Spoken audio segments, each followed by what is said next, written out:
Hi everyone, Hannah here. So this is tutorial 3 of our January-February Mixed Media Junk Journal.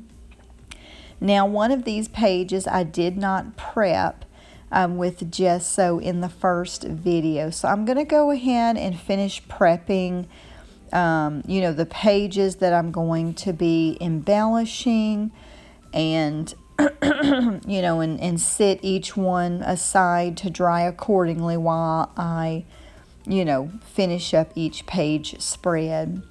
Then I'll dry with a heat gun and, start embellishing each one. So I'm going to sit that one aside, come back to this one. I want this tutorial, or the first part of it, specifically is for those that subscribe to maybe the mixed media or the mix box, and also this one.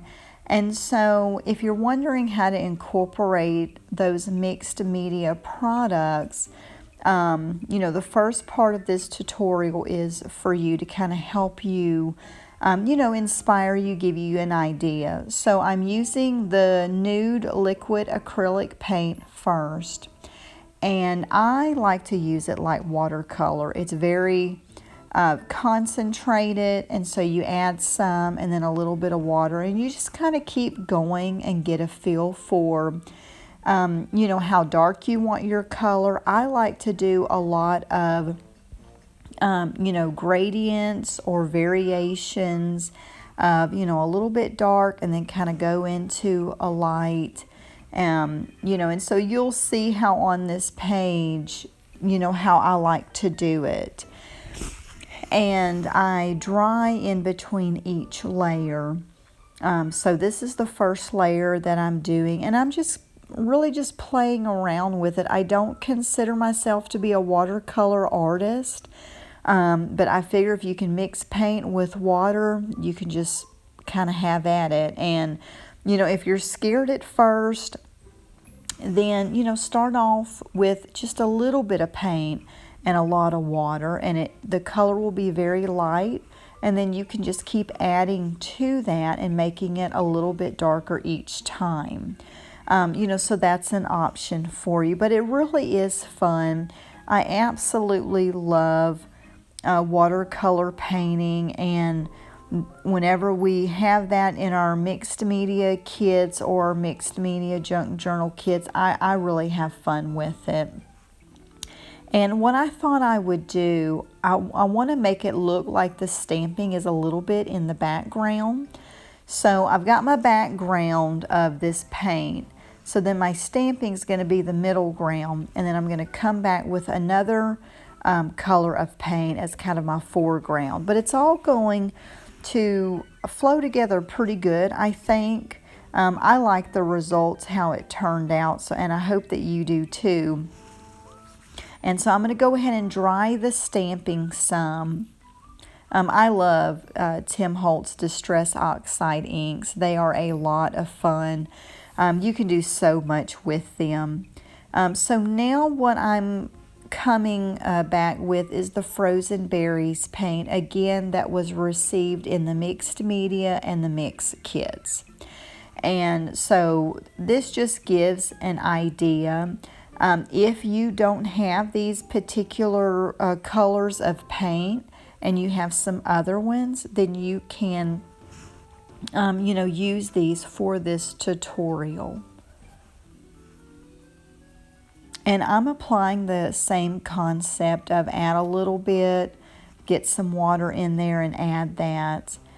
And then I also like to incorporate some of the stamping. It's a really pretty color ink. Seedless Preserves, I think is the name of it. And I just really love it. That just really pretty, almost like a magenta color, really pretty.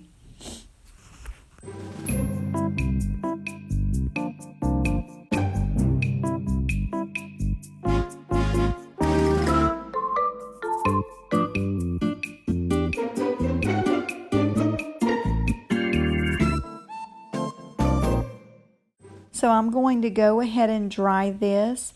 As I'm drying it with the heat gun, I notice where the stamping is at. It's running down a little bit, and I like that look.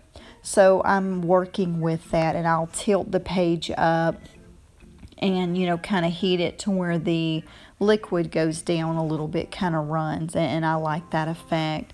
I'm basically going to be doing the same thing on this other side. I went ahead on this other side and painted the nude paint, and then painted the frozen berries, and then did some stamping. So a little bit different, but the effect is still kind of the same. But I did have a lot of fun with this particular layout of, you know, kind of getting our background, you know, laid out, our foundation, so to speak, for our pages.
So now I'm fussy cutting the flowers out of the wallpaper. It was some vinyl wallpaper that you received in your kit, and I'm just fussy cutting that out, and then I'll be sticking it on various places on my page spread. And I'll also be putting a little bit of gesso over it to tone it down a little bit. I do like the contrast of, you know, we've got these beautiful colors here, very pastel, but then we've got this black, but I don't want it to be just in your face so much. So I will be gessoing over that, and it just tones it down a little bit.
So this is it for this tutorial.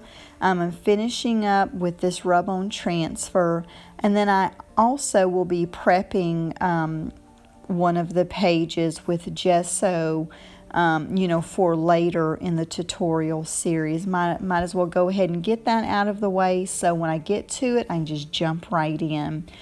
So if you have any questions at all, feel free to let me know. I hope that you've enjoyed this tutorial. Thank you so much for watching.